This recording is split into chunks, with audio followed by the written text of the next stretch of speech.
We interrupt this program to bring you an important Wayfair message. Wayfair's got style tips for every home. This is Nicole Byer, helping you make those rooms flyer. Today's style tip: when it comes to making a statement, treat bold patterns like neutrals. Go wild! Like an untamed animal print area rug under a rustic farmhouse table from Wayfair.com.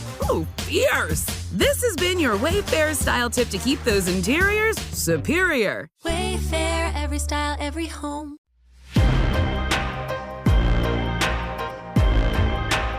Welcome, everyone, to another episode of Streamed and Screened, an entertainment podcast about movies and TV from Lee Enterprises. I'm Terry Lipshetz, managing editor of the National Newsroom at Lee, and co-host of the program with Bruce Miller, editor of the Sioux City Journal, a longtime entertainment reporter, not Bruce Miller from The Handmaid's Tale. I just want to set the record straight that there are actually multiple Bruce Millers, and you do not you did not show run or anything involved with The Handmaid's Tale, correct? But my relatives don't know that. They don't.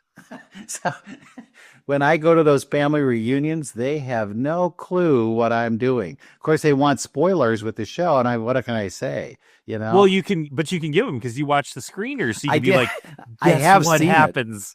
Yeah, I've got to go. I had this short window to get there and then talk about what I know with The Handmaid's Tale. But this is the final season of that show. The next thing they'll do is The Testaments, which is another Margaret Atwood novel that is in the same vein, continues some of the characters.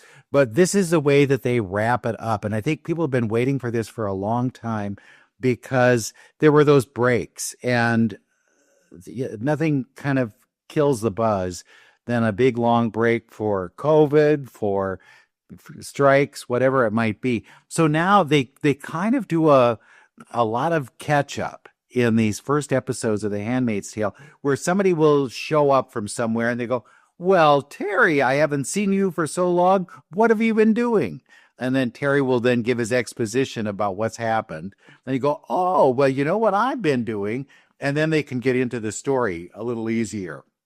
Before I saw all of the ones, I had a chance to talk to some of the people involved with The Handmaid's Tale. And it's fascinating because one of the key things I wanted to know was what Elizabeth Moss, who's the star of the series, was like as a director. She's been directing a lot of the episodes. She's a producer, she's the star, and she's a director of a number of the ones. And I believe she does one of the early ones, and then she also does toward the end. And I asked them about what was it like working with her. And we had two of the actresses who shared their experiences in all of this and what it's like to wear those robes. I marvel at them when you see them in the vast open scenes, and there they are. Are they comfortable? Madeline Brewer and Amanda Brugel are two of the actresses in The Handmaid's Tale, and we had a chance to talk with them. Yeah, so I'm excited for this return. I mean, we've been waiting a while. This is a show that I've watched pretty, I guess, is it too much of a pun to say religiously? Yeah, well, since the beginning, but that's what his show is. I mean, it's obviously, about a totalitarian regime that closely follows its biblical teachings to a degree. But it's a show that I don't know, I've always enjoyed it. I felt like the last two seasons were starting to get to the point where you're like, I think we need to wrap. I don't know if you felt the same way, but yeah. This always felt like a series to me that could only go so far, because at some point either Gilead has to fall or you have to kill off Elizabeth Moss, because at some point she's going to cross the line. And if we're being frank, she crossed the line many times each season. Many characters have died in this series, from start to finish. And she certainly has crossed that line where under, any other circumstances, she would have probably been, hung or killed or whatever. I find that now when they're making these limited series, they're not wanting to go beyond 5 seasons. It's kind of like 5 and done. And this goes 7, and you could see where there might have been some stretching in the process of all that. And so yeah.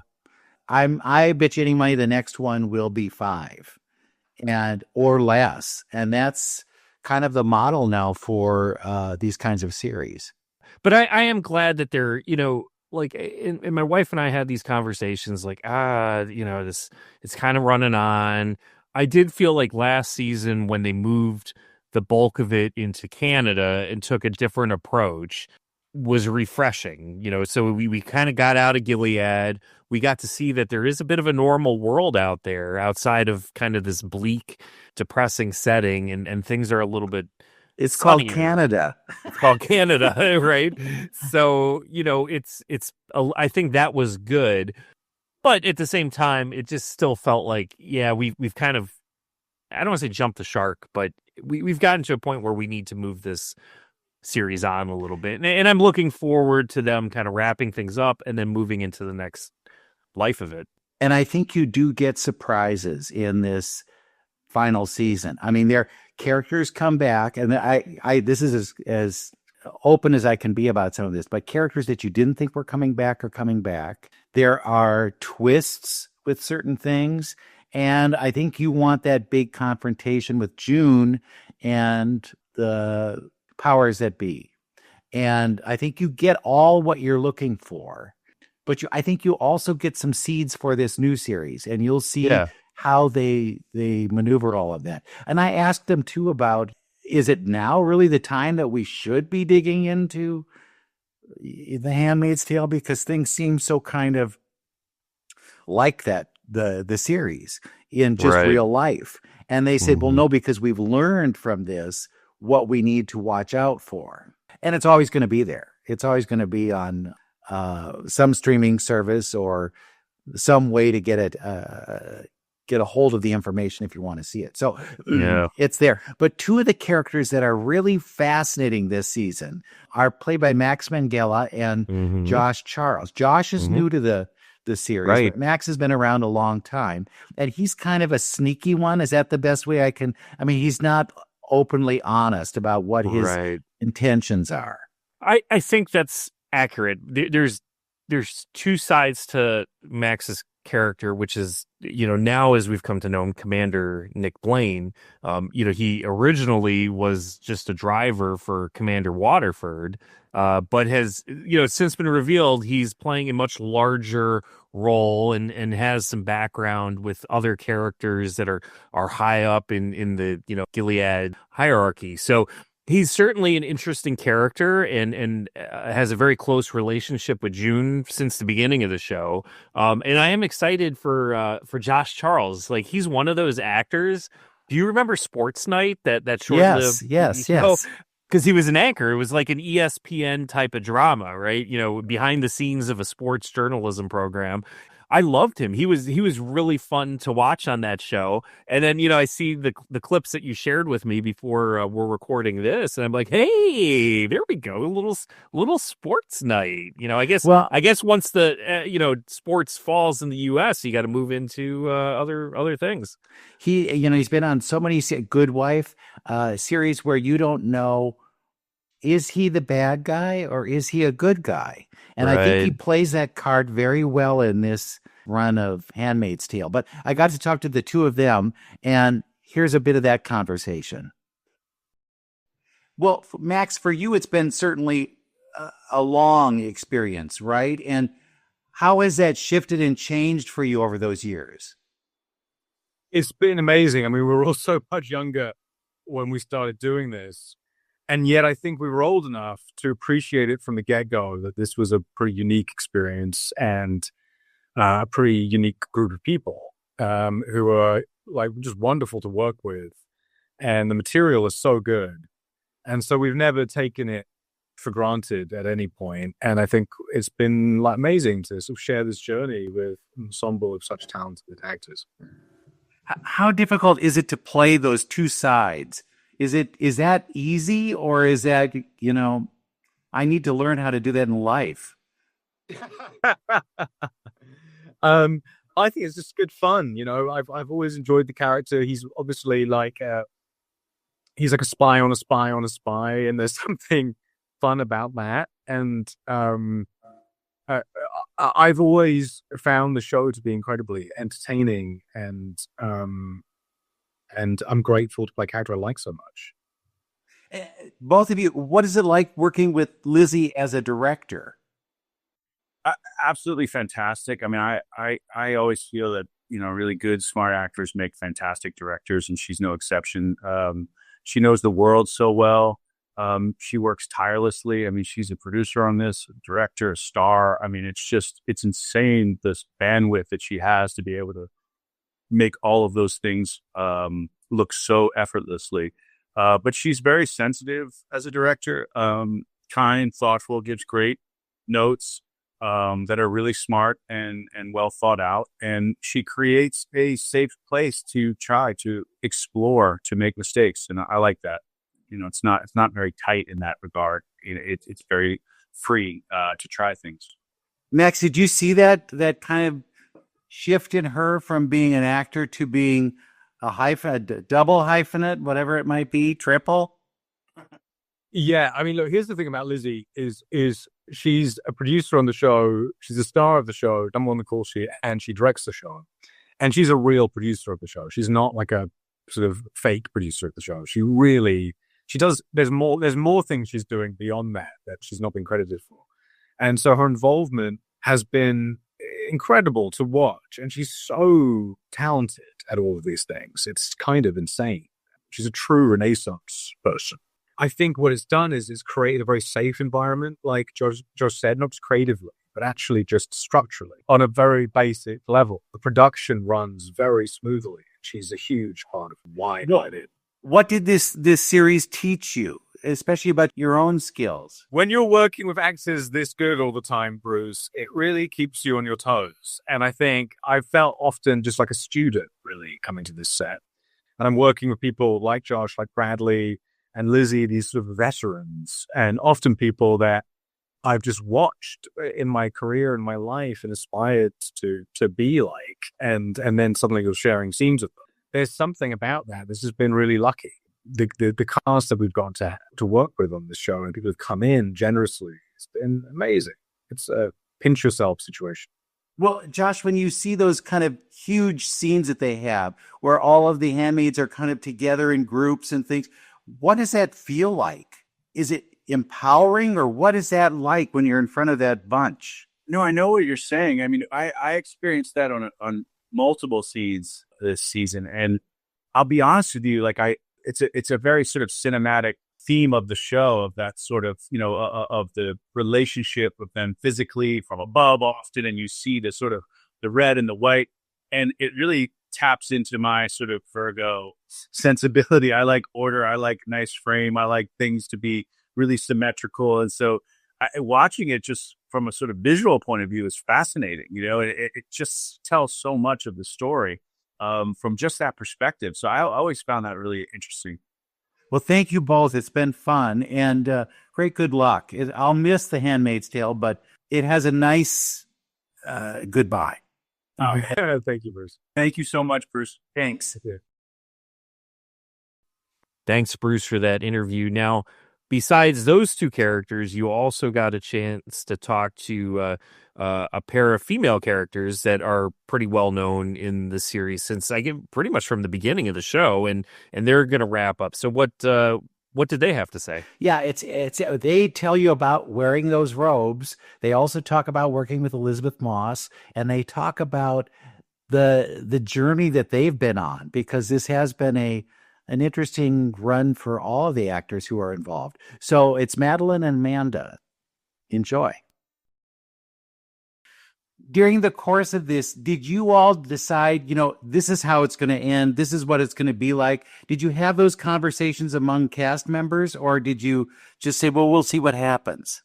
Bruce Miller, the other Bruce Miller has a great blueprint, and he knew where it was going, I think, seasons ago. Mm-hmm. And then when our co-showrunners, Eric and Yalan, came on board, they had a great plan, and we just trust them so much that we just stand where we're told. Well, what's it like being in that world? That must be just bizarre. I think sometimes it can feel really surreal, especially parts of the earlier seasons and parts of this season, to see kind of the swarm of red robes.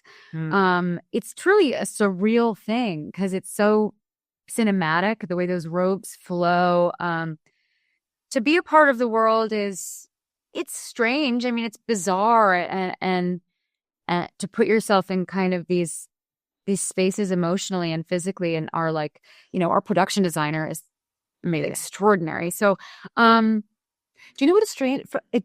What's bizarre is it doesn't feel bizarre for me. Yeah. Like we've had a couple episodes where there were all of the different types of women, aunts, wives, handmaids, Marthas. And I remember looking around and it being normal because it's been so long. For so long that it is normal. Yeah. And so and then I caught myself being like, this should feel bizarre. And but it feels like home. Yeah. When you have those breaks then between years, do you say, oh, we've got to get back to work? Or do you get back in the mindset? How do you handle that? Oh, no, I find it thrilling every time. I mean, I think that what's going to be so difficult about the show ending this time, and the show ending, totally, is that in a few months we'll be like, why am I not going back to Canada? Why am I not going back to hang out with my buddies? Okay, so what is Lizzie like as a director? Phenomenal. Genius. Mm-hmm. Do you say, I want to do that too? Or do you... Well, Lizzie knows this, but like anything Lizzie does, I'm like, I want to do it. Lizzie did it. I want to do it. Because I mean, I've idolized her since Mad Men, I just think that she is the blueprint of how to be an incredible, not only actor, but leader and friend and director and producer, artist, mom. Like, she falls into all of those categories and gives them each an equal amount of true love and passion and time. I don't know when she sleeps, especially now. Yeah. And we truly mean this. This isn't just an actor at a junket saying it. Like, we truly mean this about her. Well, what have you learned from being in Handmaid's Tale? What did this teach you? I've learned that women are the most powerful beings on the planet. And do you say, though, this is the time we need a show like this more than ever? No. I mean, we needed this show 100 years ago, but I couldn't have changed that. I think it's going to take time to make the progress and the headway that we need. We keep telling the same story over and over again in our real lives. And so I'm just glad that there's enough people and there's enough television sets now that we have the ability to broadcast the show so more people get to see it and more people can be inspired. What are those red robes like? The red robes are the design genius of Anne Crabtree, costume designer seasons 1 and 2, who truly, she created this world with these fabrics that, especially the robe, the big robe, it's designed so that you're not meant to lift your hands up. Like, you're not meant to raise your arms. You're meant to be subservient, to have your head down, to have your arms folded. She designed them in such a way that it was like prescriptive. Like, it makes it difficult to move and to resist. I mean, it's built like a cage almost. And I think that's just a little, like, tiny morsel of her genius that she applied to every costume. They move like crazy. They're wonderful to watch when they're gorgeous, right? Yeah, right? Oh, yeah. Yeah. Well, thank you guys so much. It's been such an education to watch Handmaid's Tale. And if you need any more work, call Bruce Miller or me. Bruce Miller. Thank you, Bruce. Thank you. Thanks, Bruce, for that. Now this is where, like, you have to be careful. We're going to set this up. It is possible that we may open up a wormhole to another universe. It's Dune. We're in Dune right now. Oh, geez. So this is an interview with Bruce Miller, our Bruce Miller, with Bruce Miller, who is he's the showrunner, right? I mean, he created it. He's really the master behind it. It's interesting. Before I talked to all of these others on the Zoom, they were like, Bruce Miller, our boss? We're talking to our boss? They were, and I said, look, I've been playing that card for a long time. Don't even ask. But we had met years ago at a Writers Guild event, and he was with ER at the time. And so then this was making the reacquaintance back with Handmaid's Tale. And he talks too about the whole process for him? Is it time to wrap this up, or did he think there was more there? And what about that next project? And so here's Bruce Miller talking to Bruce Miller. Bruce Miller, it's the Sioux City Journal. And what has this experience been like for you? My God, it's so monumental. It's hard to look at it as a totality of experience, because most of what I experience is very quotidian. I'm very day-to-day working, making little moments work on the show. And I was thinking this morning, I was editing the final episode, the finale episode of Handmaid's Tale, and Elizabeth Moss and I were going through some and you realize we're just doing exactly what we've done on every other episode. It's just moving little things around, trying to make it work better, moving the music around, things like that. And you realize that, for me, the overwhelming thing is that stopping. It isn't the overwhelming thing is not looking back. I try not to look back on the show. I think the more I look at the show, the less I'm good at making it. So I try not to think about that too much. But so much of my life is taken up with the excruciating minutia of Gilead that I'm very glad to be moving on to the Testaments, where that world is continuing, but in a kind of more energetic, younger way. Well, when you entered the final season, how do you sit down and say, oh, we got to have this and we got to have that, and I dump that, we don't need that? How do you sort it all out? Well, I think when you sit down, what you try to do is you always sit down with a million ideas, and the best thing you can do is throw them out and just look at the characters and what would happen next. What's the next interesting thing that happens in these people's lives that I want to see? Fortunately, June is usually the next time she opens her eyes, something interesting happens. But sometimes you have to jump a little time. But I think that, in this case, if you've seen some of the beginning episodes, we are very quick right on the heels of what happened. So the next interesting thing, that's what I focus on. I really, and certainly with the finale, I think the finale season, I tried to learn the lesson of Margaret Atwood is the reason that I think The Handmaid's Tale is so lasting is that the end of it is just like the beginning. You just go. That it's set up in a way that it isn't set up in a way that the biggest dramatic things happen where they're supposed to happen. Things happen to June when they happen to June. I noticed that this year too, there are people when they meet each other for a period of time, it's like they're filling in the gaps that maybe the viewer either forgot or didn't remember. Was that on purpose that you said, we've got to fill them in, we've got to get these people up to speed on this? No, I mean, I was trying really hard not to think about the audience. Our audience is very smart. These days, they can watch it over and over again. And if you're really curious, read a million forums and that kind of thing. So we try to make sure that it's clear, but we don't want to spoon feed anybody any more than, in this case, those people wanted to know those characters wanted to know those things. And then you can spoon feed all you want if the curiosity is coming from the characters. I feel like the audience, very few people are bound to The Handmaid's Tale because of, that every single thing is clear. I mean, I think everything is thought through. And if you dig deeper, it hopefully you're finding more interesting stuff. But I like the fact that we try to, that when you get to the end, you still have stuff to think about. It hasn't all been spoon-fed to you along the way. You're thinking, why did this happen? And why did that happen? Does it feel like you're saying goodbye?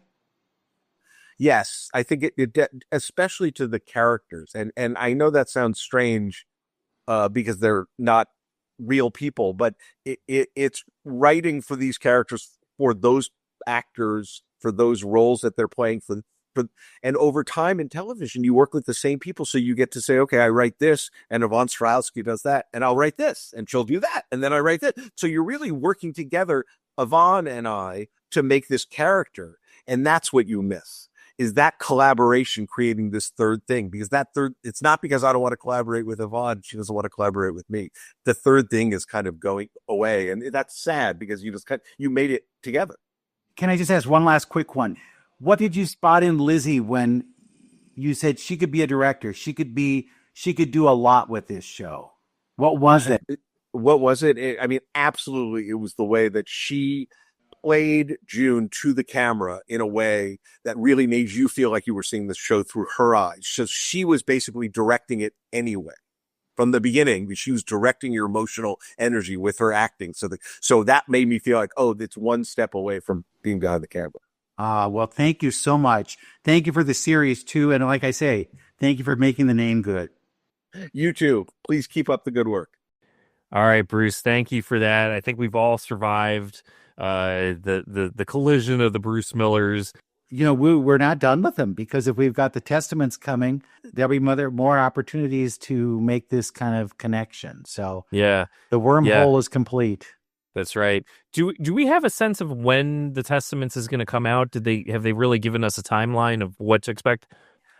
A lot will hang on how well this does. If this is like through the roof and people go, oh my God, we need that quickly, they'll try and turn it around faster than you think. If not, look at Shogun, for example. They got one season out, and now how many years is it going to be before we see the second season? Right. It might be interesting. But there is one character who's coming over from Handmaid's Tale. At least this is what the gossip is. So if it's wrong, I am just repeating gossip. That's all I am. I'm a gossip monger. Those people flourish in the Handmaid's Tale? That's right. Yes. But it's Ann Dowd's character where she plays the aunt. Right. And right. you'll see her in the new one.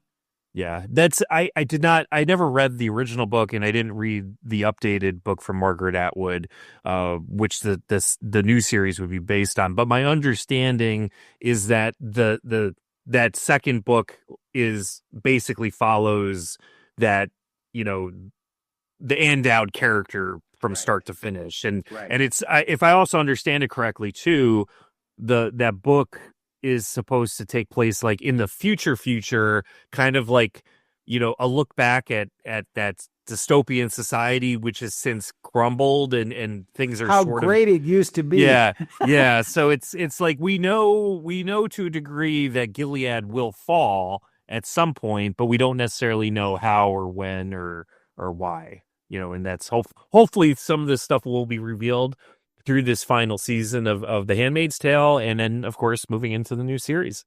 Yeah, and Ann Dowd, can I tell you, in person is such a sweetie. You just want to hug her, and on the show, I keep a distance. She's such a great character actor. She's been on so many different shows, and it's really, she's just fun to watch. And she's an Emmy winner, so hey, maybe this could be another shot. There you go. I mean, The Leftovers, I think, is probably the one where I really got into her first, and like, wow, she's just tremendous in that. And then, of course, The Handmaid's Tale has just been, she's just been outstanding. So there you go. Handmaid's Tale. Its episodes drop weekly, I believe, on Hulu, and then that's it. Final season, and we'll see where things go from there. And hey, we could always call my good friend Bruce and find out what's coming next. All right. After the test. That's right. All right. Thanks again for listening, and we'll be back again next week with another episode of Streamed and Screened.